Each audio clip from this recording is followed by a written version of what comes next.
Greetings, my friends, and welcome to Fast and Fab Earrings, brought to you by tinypandora.com. I've got some really fun ones for you today, and these are suitable for any skill level. A lot of their sparkle comes from the clay, and that's Sculpey white gold glitter, which is one of my favorites. And with resin on top, the shine can't be beat. So I'll show you how to kind of add some fun to it with rhinestones and that little rhinestone stud finding, which I do have at tinypandora.com. Very limited edition. I don't know if it'll be available when you see this, but you can check. So I've got a double stack of #1 setting. That's the thickest on my machine.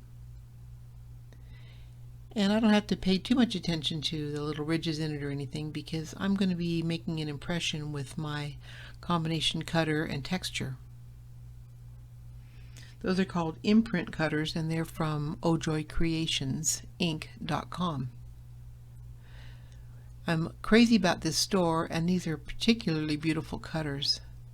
So stop by ojoycreationsinc.com and see what she's got for you. She's got some fantastic silk screens, which you've probably seen in my other videos. So to use these, you really want to get them moistened up. You can use other things to moisten them, or you can use cornstarch. I squirted a little bit of water on the cutter itself and on the clay, and that seems to be quite adequate. I'm going to make a deep impression so that I know they're stuck together, and then I'm going to flip it over and press it in from the top. I want to make sure that I get all the detail in that pretty design by doing that. I squirt the top a little bit too, because I don't want my finger to stick on it and pull it back out of there. You know how that is. So just make sure it doesn't, and then you can cut through. Now you don't have to be too careful on this part, okay? You don't have to make sure you have a perfect cut or anything, because you kind of need some edge to grab to take these out and keep the design intact. So just grab onto your little shaggy edges and use those to pull it out of the mold. It works out really well. You can go back in there with a cutter if you want to and even it up, or you can even up with just a couple little swipes of the blade. So I've got some of this nice Pearl X powder. It's really pretty. It's apple green. I put a sample in there for you in the kit that I made. Anyway, I just touched a little bit on there like we always do, and it's kind of hard to see in this light, but it really adds a lot to that silver. It's really a pretty lime soft effect. It looks really classy and not real in your face. I didn't just lick that Q-tip, don't say that I did. Alright, so I took some of the excess powder out of the center there, and I'm going to show you how we make a hanger for these. This could be a pendant. You saw all the sizes she's got there. It could be all kinds of neat things. But anyway, you just take a head pin or an eye pin, because you're going to cut the ends off anyway, and make a loop in it. Just wrap it around a round object. So now you see it's got little legs sticking out.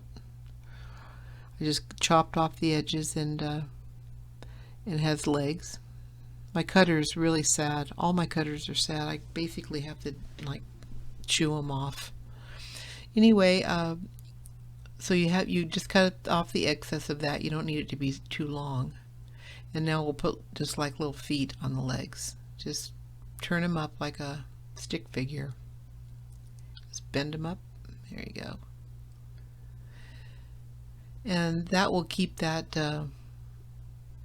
little makeshift bail in there forever and ever. It's really great. So you make the curls in there and you put it into the clay, and it's a very secure bond. If it were straight, it would just come right back out.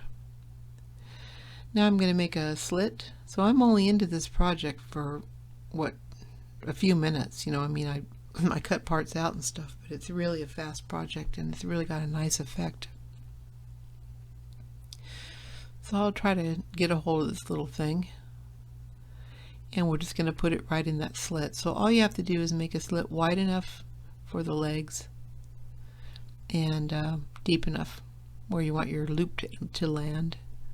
Those of you who do wire work, I bet could make some really pretty, hangers for this. And then I just go back in with my ball stylus and just smooth it right out. You can't even really tell where it was. I think this would be pretty with like a coin edge, like little lines around all the edges. And you could put some more mica powder on that. That would be really pretty. I didn't do that. Here's one of my little rhinestones, crystal rhinestones that comes with it. I'm going to put it in the middle. Now don't push it down too far. You want it to kind of stay up a little bit because this is kind of cool. We're going to secure this in here in the end with the resin. You don't have to. You could glue it. But I'm going to show you how to do it with resin because it's pretty cool. So I baked that. I know this is quick, but I baked that for 45 minutes at 275. Cooled it off, and I'm just going to put some resin on it. And the resin, you don't have to do resin on this if you don't want to, but the resin just really sells this look because not only does it magnify all the sparkly qualities of the that pretty glitter clay, but it fills all the areas that were recessed and just looks really, it just gives it a rich look that's just really different. I'll show you a little bit closer afterwards. But you put it in your UV light for about 15 minutes.